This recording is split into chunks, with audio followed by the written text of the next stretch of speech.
how did they register you differently in Auschwitz than they did in Majdanek? In Auschwitz, they didn't ask me what's my occupation. They just the name, and they gave me the number, and that's it. But they put the number on you. Yes. Do you want to show it? Yes. You can show Why it. not? Okay, so you were 43854 in Auschwitz. Do you remember what your number was in Majdanek? You remember? In Majdanek, 3433. So there was a lower number. That's how many people. We were the new ones. You were number 43,000 in Auschwitz. That's how many people. 854. Yes. Yeah.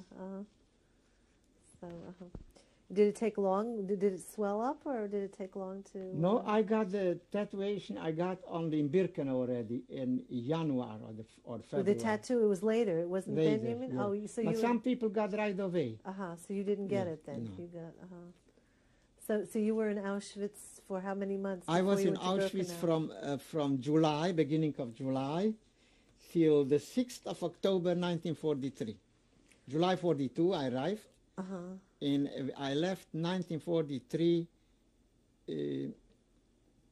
6th of October. The next day that was not quite almost a year, not quite. 15 months. 15 months. Yes. You were in the Auschwitz part. In January, they transferred us to Birkenau. But so while you were in the Auschwitz part, you were basically working as the whole time? No. You had other jobs too after you were plow. After you were plow horse. After that time was not every day worked some other places. There were couples, they had commandos. The commando was, some had 50 men, some 100 men, some 20 men. Depends what kind of work. So, and in the morning, if somebody knew a better commando, they were running here. It was not organized. And a nice day, so one day, and I didn't know where to go. I was green when I arrived there. I always went to the same commando. And one day, and we were cutting corn. It was lunchtime. The sun was burning. We had 2 guards, SS guards. We were, I think, 100 men or 50 men. I don't remember how many men. And there was a Jew from Brno, from Czech Republic. He was 33 years old. His name was Newman. He was there only a few days. And he didn't know yet the lager life very much. An SS man, he was a Volksdeutscher, a Polish Volksdeutscher SS man. He was a German? Yes, he was Volksdeutscher, German. A real German, low sort of life. But he was from Poland. He could talk Polish and German.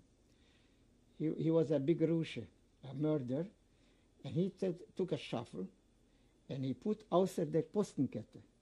You know what is Postenkette? When the SS, the guards around, we could walk only in the kette, not over.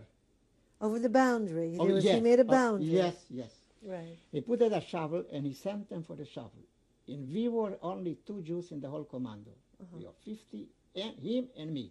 He was 33 years old. He was besserer Mensch. A good person. Yes. And he sent them to pick up the shovel and bring it.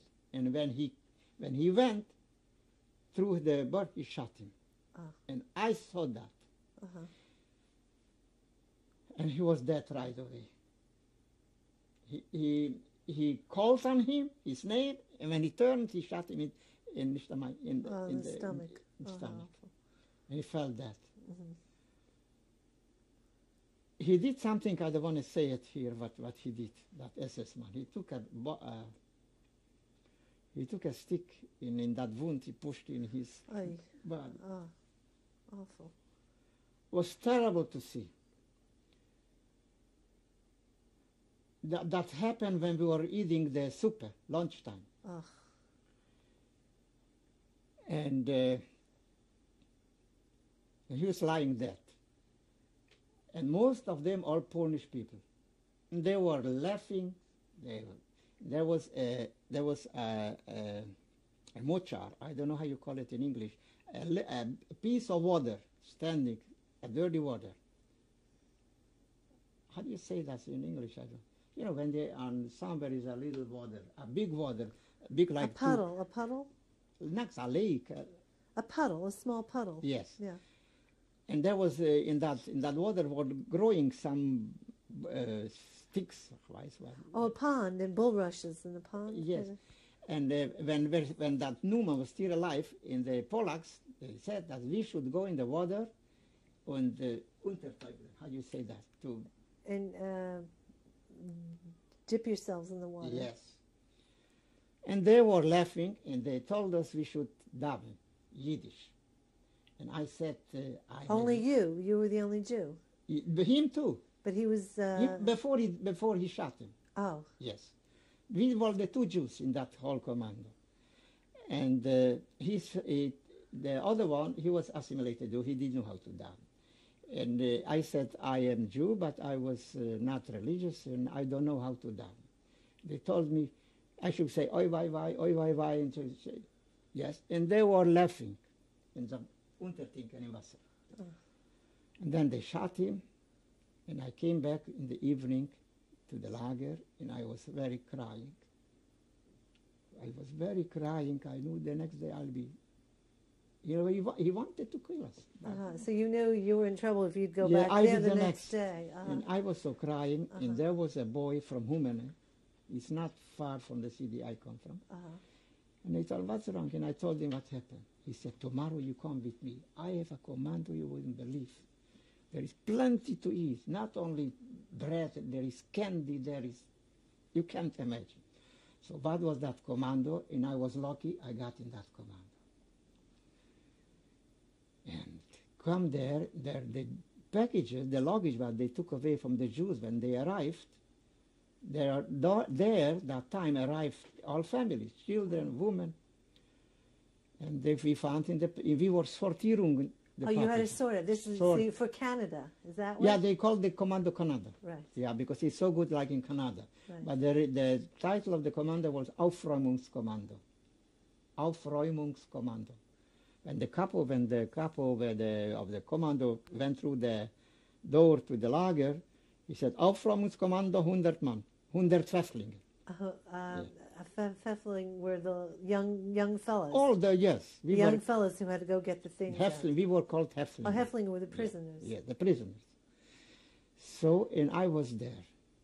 The next day, also gelungen, I was again in the commando. And imagine, in the evening we came back, there was an order, every couple should write down the numbers of his people, and everybody has to go tomorrow to the same commando every day. So I was safe, and I worked 13 months in that commando.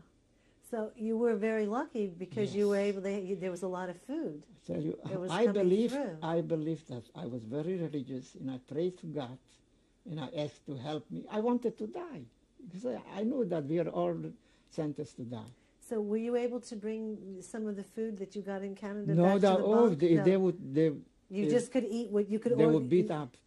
You had to organize whatever you could right there. We eat there. They were not allowed, but we always find out. We went to the latrine to eat what we did. They couldn't control us enough. But if they took control, we were 100 men. To control all the 100 men, they would have to have 50 Cesslat. So then they were not together. One were there, three were there. Did you see the people arriving? Yes, we went to the place when they got there, and they got there, and they have to stand 5 rijen. 5 in a row. Yeah, 5 in a row, and then the Mengelev was that time there when I was there. Oh, you saw him? Yes. What did he look like? I don't remember. Yeah, I would see him, and I wouldn't recognize. No. But I know he was it. And he said, "We do go rechts, links, links." Right, left. So the older people and children, he said to the link, and the right, the young and the healthy, I said to the rechts. Yeah. Now, did you ever see anyone you knew there? Did you ever? You don't remember? No. Thank God, never. Because you never talked to any of the people coming. Right? When I was there, was never a Slovakian transport. It was Holland Jews, France Jews, from Italy, And one transport was for Norwegia. Yes. And I never, thank God, I never thought. Did you ever speak to any of the new arrivals? Or No, was not allowed to speak. Uh-huh. Very dangerous to speak to them. I figured, but sometimes... But the worst thing was when Polish Jews arrived. What happened? Because they knew where they were and what they expect, what they can Oh, the expect. Polish Jews knew. Yes. They came later or before? No, they came later. They already came knew, later. but the in others... winter time, in October, November. Uh-huh.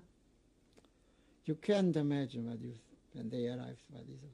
So by the time they arrived, you were an And old that time timer. You were an old timer. You were a Yes, survivor, an when old they timer. arrived, that time the crematoriums were not ready yet. They were building 4 crematoriums for mass burning. And they took him to a place called Brzezinkas.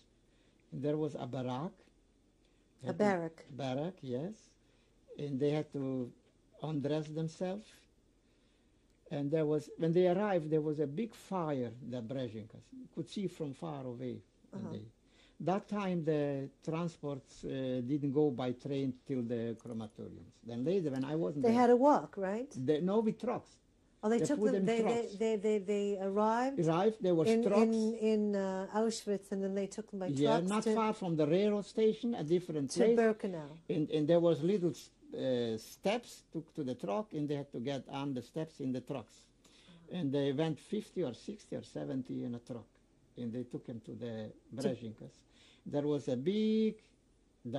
Where's Brzezinka? What's Brzezinka? the name of the place they called Brzezinka. Oh, but that wasn't There was a Birkenau? little wood or what? It wasn't Birkenau. Yeah, in Birkenau. It was Birkenau. Yes. Oh. From Birkenau Lager, maybe a half a kilometer. And they had to undress them, and they had to go in a barrack, in a little building. I saw that because we went sometimes. They took us there to bring the clothes of them. And the roof was from straw. You know what's from straw? Straw roof. Yeah, yes. straw roof. And the doors were on, I thought from 3 sides, doors, like these doors. Not to open, just to... Sliding doors. Yes, and they got in from all the sides. If they didn't want to go in, then they let the dogs on them. Uh-huh. When they were undressed in a barrack and had to go in the little building. They had to run undressed from the barracks to the little barrack, building. Yeah, about 10, 15 meters, 20 meters. Didn't want to go over. They tried something, and from both sides were SS with dogs. They were undressed, and they let the dog. They chased them. The dogs chased them in. Yeah, and they bite the dogs. They were trained to. Right. So they went in, and they were so like herrings. They closed the doors, like sardines. and there was a little hole. They throw in a net that. Cyclone B. Yes. And they took 5-10 minutes. They all were dead. And there were schienen, like the train goes on it. Little lowers on the sheens. Oh, there were little. It was a railroad. Like railroad. Railroad tracks. Tracks, yes. Right. And there were little lowers. Little lorries. Yes. Yeah, they pushed hand carts. Yeah, and the Sonderkommando took them and put them on the lorries. And they like cords of wood. They just stacked them up, right.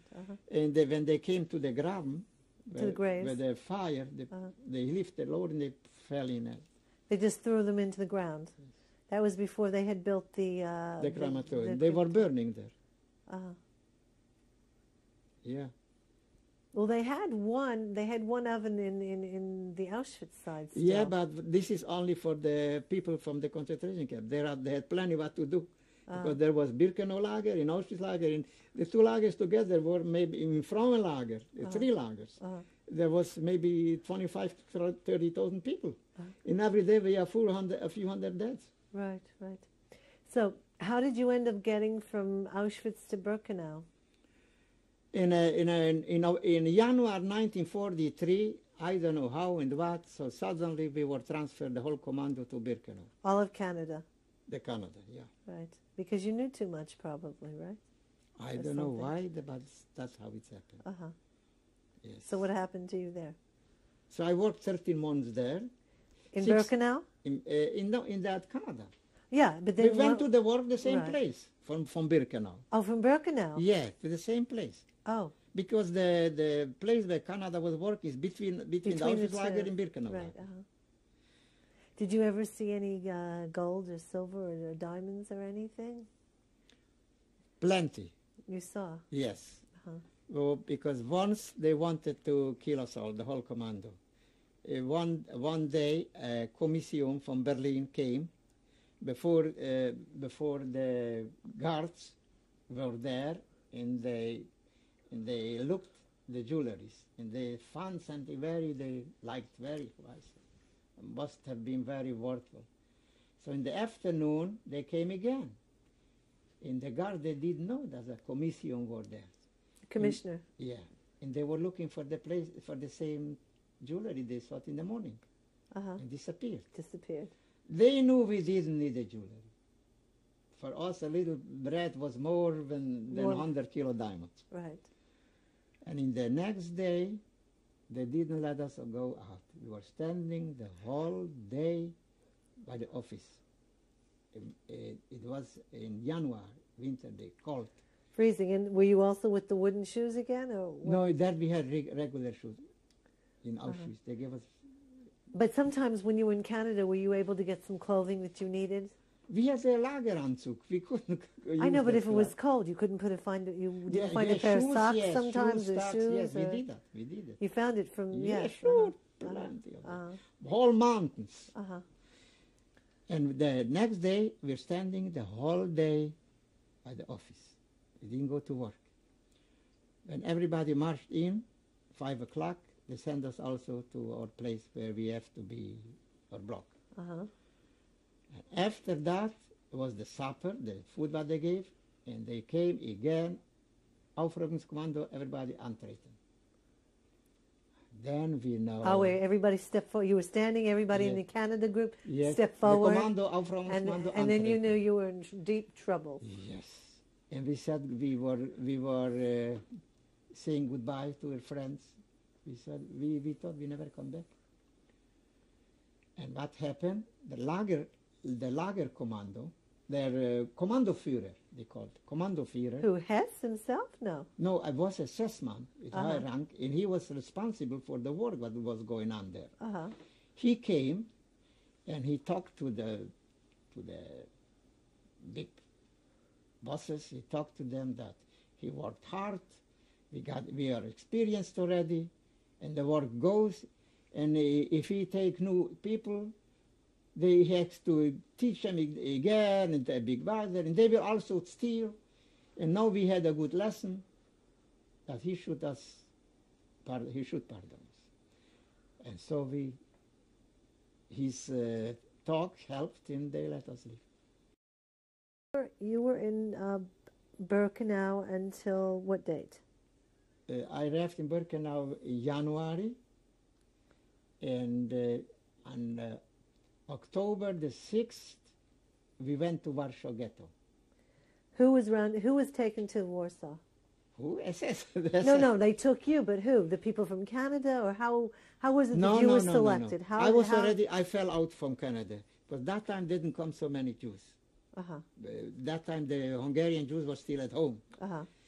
And there wasn't enough work in Canada, so I fell out from the commando. And I was already working, also building barracks. And they took. You were building wooden barracks. They gave you Yes. a hammer and nails. No, just carrying the materials. They gave him work with a shovel. I don't remember what. And it was Friday was Erev Yom Kippur, and we left Thursday, probably. I don't remember exactly. Thursday or Wednesday. We arrived Erev Yom Kippur to Warsaw, in Gęsia Ulica, Gęsia Street.